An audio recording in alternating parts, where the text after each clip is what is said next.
We're here today because all any Minnesotan really wants, wherever they live in the state, is a fair shot for themselves and their community.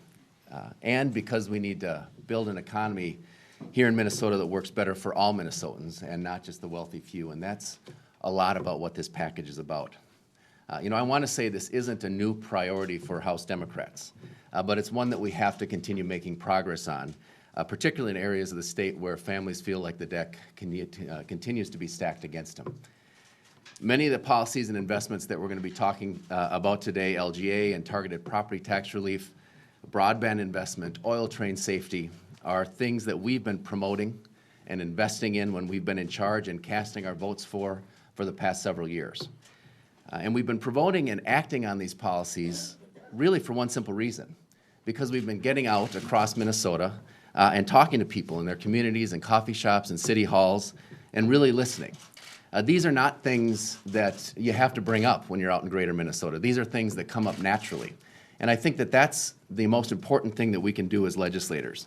Over the last 5 years, the reality is that you could only have been sitting in a cave or in a corporate boardroom, maybe the both, corporate boardroom downtown, not to have heard people's anxiety about oil trains, and not to have heard about the pleas about how a lack of broadband access has leaving behind businesses and school kids all across Minnesota, not to have learned about the need to fix our state's roads and bridges, not to have heard wrenching stories from people about the impact of dementia that's really tearing couples apart. Consider what's happening in Pine City just as an example. If you go up there and talk to the folks in Pine City, they will tell you that on weekday nights you will see people gathered, huddled in their cars in the parking lots outside the local library because it's the only place that they can get access to Wi-Fi to finish their homework or to complete an email. Or what's happening in Thief River Falls or Albert Lea or Owatonna, places that we've all been to talk and listen to people, where companies are busing in workers from miles away because they don't have the housing in their communities to deal with it. I'll never forget the guy that I knocked on the door outside of Lake George this past fall, an older guy who reminded me a lot of my dad, who broke down in tears talking about his wife, who had to move an hour away to a home because the dementia just got to be too much. And those stories are repeating themselves over and over again across the state. And that's really why it's so surprising to me that the Republicans who talk such a good game about listening to greater Minnesota have so utterly failed to listen and so utterly failed greater Minnesota over the last year. If you look not only at their words, and even if you look at some of their words, like Representative Drzkowski, whose ideological opposition to LGA means that that is not going to happen this year, apparently. If you don't look at just their words, but at their votes and their actions, Kurt Daudt likes a lot to say, don't listen to what you say, let's look at what you do. Well, I hope people actually do that, because Republican legislators absolutely have been spending too much time listening to people in corporate boardrooms, listening to people in country club dining halls and country club dining rooms more than they've been listening to constituents across the state of Minnesota. And the last thing I want to touch on is what I love about this set of proposals is that it empowers people and communities. If you think about what LGA is, if you think about what these community broadband grants are, if you think about making dementia care more accessible to people, if you think about communities coming together to decide what a corridor of commerce ought to be because it's going to impact their community, these are all things that are about giving power back to people, to communities, to shape their own local economies, to shape their own destinies. They each start with that idea that local people and local communities are best positioned to shape their own destiny. And maybe that's what scares the Republicans and their corporate special interests from pursuing these policies. Because Republicans talk a lot about tax cuts, they talk a lot about trickle-down economics, but all that does at the end of the day is just empower big multinational corporations and wealthy elite to control all of our destiny. That's not real freedom, that's a false freedom. What we're talking about today with these policies is the true freedom of local communities and local individuals to shape their own destiny. And that's why I think this is so important. So we're bringing this package forward today, not about November of this year, but about this coming spring. We need this as a call to legislative action in 2016. We already know that Greater Minnesota knows that the 2015 session was a monumental flop for them. We've missed that opportunity as a legislature. But we have 2016, we have a big budget surplus. So what we're saying today is let's invest that surplus in ways that'll make a difference all across Minnesota, in things that will help build and support our local communities, local economies, that will make them stronger and safer. Let's use our resources on things that Greater Minnesota and all Minnesota is actually asking for. Let's listen to Minnesotans. That's what this package is about. And with that, to talk more about the specifics, I'm going to turn it over to Representative Marquart. Good morning. I'm State Representative Paul Marquart, and thank you, Leader Thissen, and thank you to all the rural members for the leadership on this issue, the input, and also the folks across the state of Minnesota who has helped really put this plan together. And this morning, Representative Lean and I left Moorhead at 6 o'clock sharp. And as we were looking at the countryside, actually it wasn't until Alexandria that we actually saw the countryside, because that's when the sun was coming up. But, you know, you see the small towns and the large cities and the farmland and buses getting kids off to school. And I got to thinking that it really leads us to the real kind of truth of the matter, and that is a strong rural Minnesota means a strong Minnesota. And that's what the Greater Minnesota for All agenda is all about. It's making a stronger economy in rural Minnesota and making a better quality of life. And as you look at all the proposals, and I'm sure as you've studied those, there's nothing flashy about this. There's nothing flashy about any of these. Most of the proposals are not new. This is an agenda that we can get done this year. And it's actually somewhat shocking that this wasn't done last year. Quite frankly, with all the rhetoric, with all the talk about this from the House Republicans being the rural Minnesota session, you would have thought these things, bread and butter issues in rural Minnesota, should have been done. But as you know, and you can talk to folks, Democrats or Republicans across the state, and editorial boards across the state, the last session for rural Minnesota was a dud. And what we end up doing in this plan is trying to reclaim the lost momentum and the lost progress that rural Minnesota experienced in 2015. We had huge momentum going into this last year. We lost that. And what this agenda does is reclaims that momentum and reclaims that progress. And by improving our economy, also it levels the playing field for rural Minnesota. And we do that really through three major things. The plan, as you look at this plan, it creates more jobs, provides for a stronger economy, and lowers taxes for hardworking, everyday Minnesotans. And that's really the key to it. And so as you look at the plan, and there's a lot of input, but these are issues that impact people day in and day out as they sit around the kitchen table and talk about things. You know, broadband. It's not fair in rural Minnesota when you've got 94% of the households in the metro area who have adequate minimum speeds for internet, and it's only 61% out in rural Minnesota. In fact, many of our counties out in rural Minnesota, less than half of the households have access to good internet access. That is the great economic equalizer. Workforce housing. We know in cities like Perham and Thief River Falls where they actually have more workers than population in their cities, people coming in. Housing is a huge factor, and there's just a letter that we got from Thief River Falls talking about how workforce housing is their #1 issue in trying to attract jobs. We need to provide that housing, make the market, help that market work so that we can get jobs into those areas. Property tax relief, a huge part of this agenda. Local government aid, I'm surprised we're even talking about it at this stage. That should have been done last year. You've seen preliminary numbers, $452 million increase in property taxes coming our way. Let me tell you what happened the last 2 years. In the last 2 years, payable 14 and payable 15, Homeowners' property taxes went down $41 million, and business taxes went down $55 million in those 2 years. In projections that just came out by House Research, you're going to see homeowners' property taxes for 2016, based on preliminary levies, go up $186 million, and commercial industrial $20 million. And when you break that down even further, the percent increase on homeowners in rural Minnesota is going to be 38% higher of an increase than what you see in the metro. 38% higher. So local government aid, county program aid, all make a huge difference. We need to get that done this session. And on the county program aid, it's actually a program that the Association of Minnesota Counties have been working on.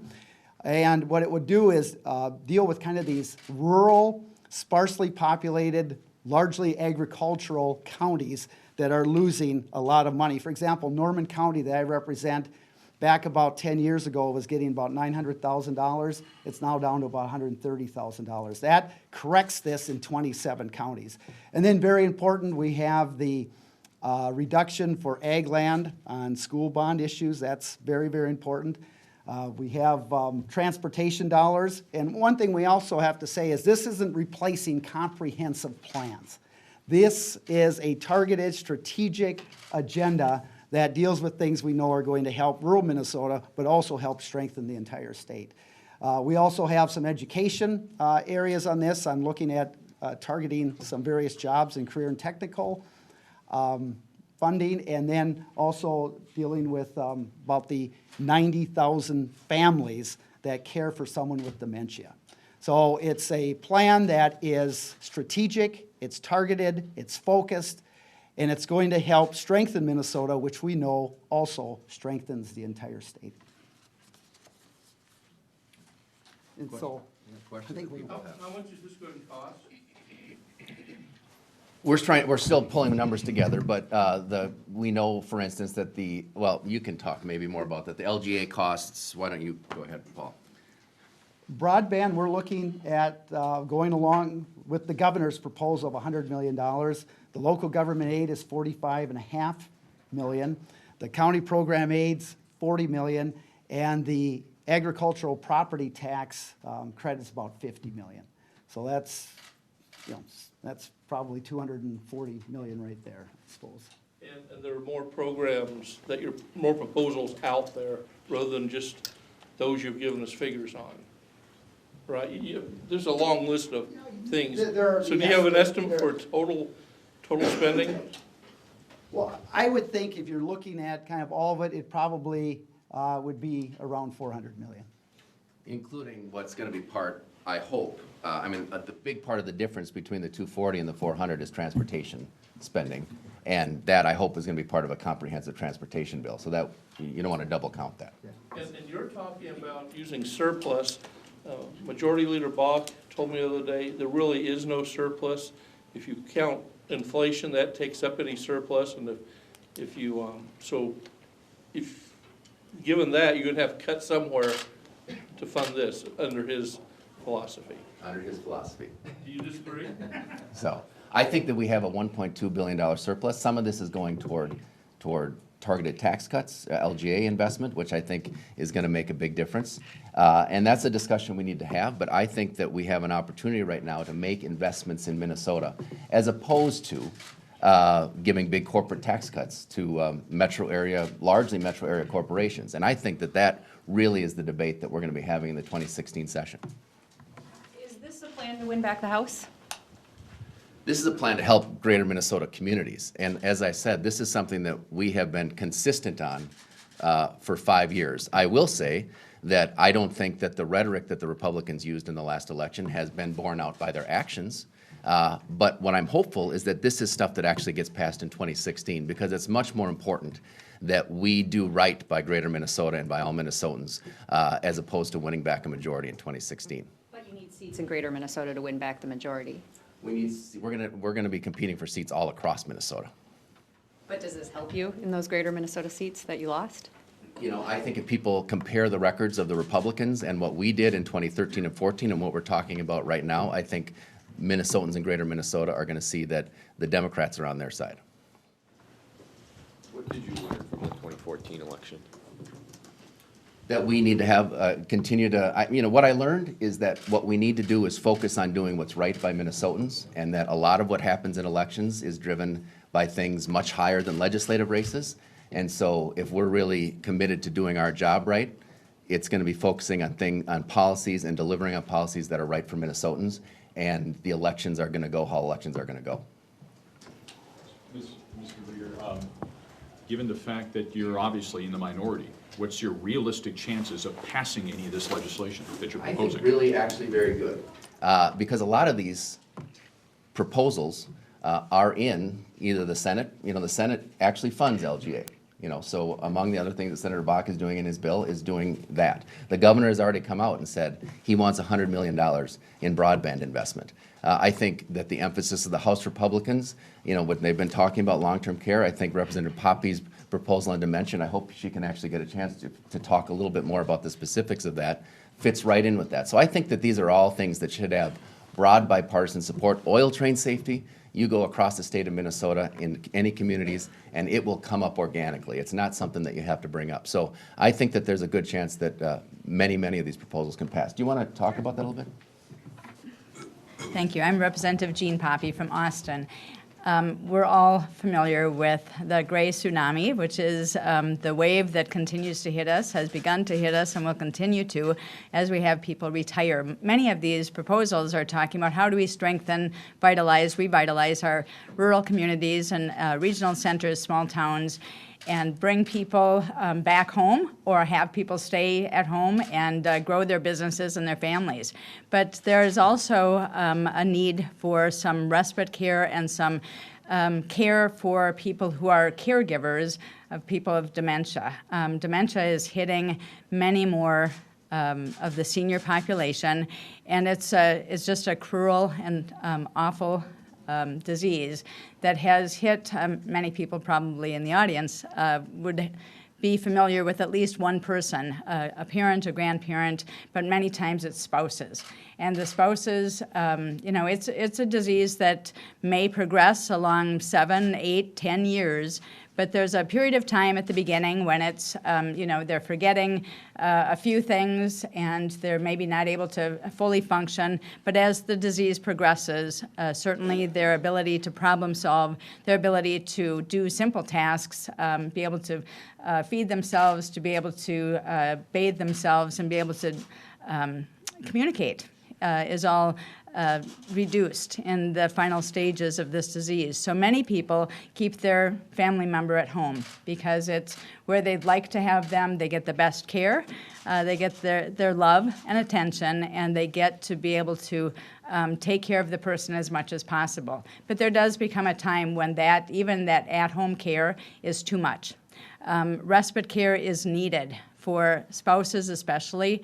There are people who maybe are able to afford to have respite care or to have alternative care in the home, but there may be other people who are struggling. And oftentimes it's one spouse, they're two elderly spouses, and one spouse is hit with the dementia and the other one may have other issues, other health issues, that prevent them from being able to fully support their spouse. And there's got to be a way for us to be able to take care of the needs, especially in greater Minnesota. I know in the metropolitan area too, there are people that are suffering from this disease, but certainly in greater Minnesota, we do have a need for more CNAs, more home health aides, people who are able to get the training that they need. And so part of our discussion is about helping to train and educate people so that they can provide that care, but certainly also to be able to have a fund that allows for respite care, just so that a person can have the time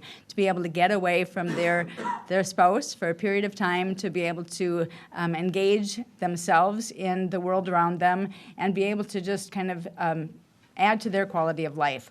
I think this is, we'd love to be able to know that there's a medical care solution that's coming forward, that there'd be something that would help us to halt or to at least reduce this awful disease. But if we don't have the medical care that's going to be coming soon, we do need to have the maintenance of care. And that maintenance of care does also mean that our spouses, that our children, the people that are the caregivers are able to provide that care and have a little bit of time away. And so to have a respite care grant program to allow for people to be able to have that time to revitalize themselves is also part of the plan. Representative, can you give us a better sense of the demographics and the geography in greater Minnesota on this issue especially? I would say, one thing that we don't know is maybe how often it is impacting, because people are not necessarily talking about it as much. We do have nursing homes that are closing, unfortunately, in greater Minnesota, and we have, many times they close because they don't have the caregivers to be able to provide, so the paid staff are not able to continue to provide that. So we have many people that are taking care of their loved ones at home, and it does come a point when, and as Representative Thissen talked about, an hour away, you might take care of your spouse. I knew of a gentleman who, yes, he traveled 45 minutes on a daily basis. He was visiting his wife, continues to do so. And that is just a really sad occurrence, but I think that certainly throughout the state we have a need. We have hundreds of thousands of people that are impacted by it. Is going to continue to grow, and we are going to continue to see the need. So we want our young people to get trained and to be able to provide the help and support they can, but we need to just be able to provide some help and support to the caregivers who happen to be the spouses. One follow-up. You say respite care grant program. Is this income-based, and would it be for someone to come into the home for, what, 2 hours, 4 hours? What is it? I think what we're looking at is a community and home-based solution. So whatever that might be, there are daycares that are provided throughout, in some regional centers. There are professional or maybe daycares that are provided through a nursing home. But many of the rural communities don't have daycare provided. So they may be rallying of churches and community people who would say, you know what, we're going to be able to provide something, and maybe it's only 2 days a month, but it's something that we're going to be able to open our center and be able to bring people in, and we will have people, maybe it's just community people who are going to be able to provide some time so that somebody could drop off their loved one in a community center and be able to then go and do something for a couple of hours. Probably not, it's certainly not the solution to the problem, but it's something to allow for just some, again, enhancing the quality of life for the spouse that continues to remain at home and have some additional needs of their own. They are able to maybe have something that would allow for this. So then you pay the daycare center at the nursing home? You could, that may be a possibility, that it would be a payment to the daycare at the nursing home. It may be that it would be allowing for a refurbishing of a community center in order to be able to provide some care. It may be that they would have locks on doors and have other resources available for people.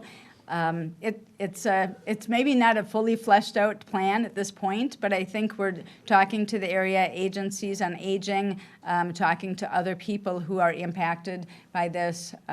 It's such a great need. There's no one silver bullet that's going to be able to solve the problem and be able to provide the right amount of care, but we need to do something to begin to provide some care.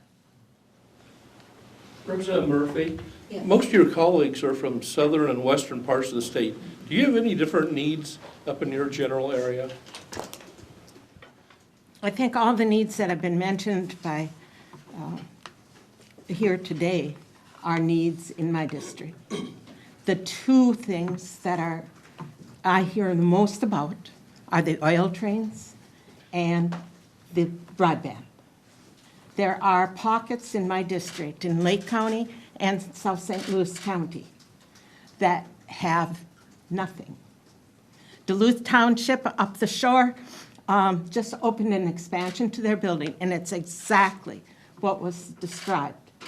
There's a room in the new expansion for Wi-Fi so that people can get out of their cars and come into the building and be warm when they're doing their Wi-Fi business. There are people that are doing dial-up, and there are people that can't even get dial-up on internet in my district, less than 3 miles from my home.